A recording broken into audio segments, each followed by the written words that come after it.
ఇప్పుడు గతంలో గూడా మీ ఎమ్మెల్యేనే అధికారంలో ఉన్నారు. దాదాపు మీ ఎమ్మెల్యే కళావతి గారు దాదాపు 10 సంవత్సరాల నుంచి ఇక్కడ అధికారంలో ఉన్నారు. అప్పుడు గతంలో ఎందుకు చేయలేకపోయారు ఆమె? గతంలో మేడం గారు గెలిచినప్పుడు తెలుగుదేశం పార్టీ అధికారంలో ఉండేది. అప్పుడు ప్రతిపక్ష పార్టీలో ఉన్నారు. ప్రతిపక్షంలో ఉన్నప్పుడు మనందరికీ తెలిసిన విషయమే. రాష్ట్ర వ్యాప్తంగా కూడా ప్రతిపక్ష పార్టీలో ఉన్నటువంటి ఎమ్మెల్యేలని ఏ విధంగా అణగదొక్కారో, ఏ విధంగా చిన్నచూపు చూసారని మనందరికీ తెలిసిన విషయమే. ప్రత్యేకంగా అయితే మా కళావతి మేడం గారిని అయితే ప్రోటోకాల్ను కూడా విస్మరించి, ఒక ఇన్ఛార్జిగా ఎవరైతే ఉన్నారో ఆ తెలుగుదేశం పార్టీకి సంబంధించిన వ్యక్తులు, ఆ వ్యక్తుల ద్వారా పనులు కానీ కార్యక్రమాలు కానీ చేశారే తప్ప కళావతి మేడం గారికి ఎప్పుడూ కూడా అవకాశం ఇవ్వలేదు. ఇవ్వకపోగా ఉన్నతాధికారుల దగ్గర ఎంత మొరపెట్టుకున్నా సరే కనీసం ఒక పెన్షన్లు కూడా ఇచ్చే పరిస్థితుల్లో ఆనాడు లేదు. అయినా సరే ప్రజల పక్షాన ప్రజా సమస్యలు పట్టుకొని ఎప్పుడు కూడా ఆవిడ పోరాడుతూనే ఉండేది. పోరాడుతున్నప్పటికీ కూడా ఎక్కడ కూడా ఆ తెలుగుదేశం ప్రభుత్వంలో చలనం ఉండేది కాదు.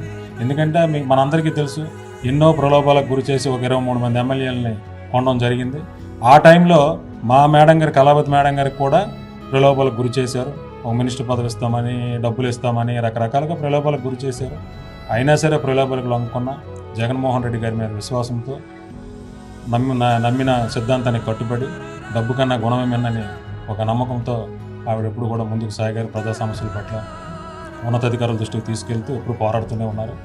అదృష్టవశాత్తు ప్రజల ఆశీస్సులతో జగన్మోహన్ రెడ్డి గారు ముఖ్యమంత్రి అయ్యారు.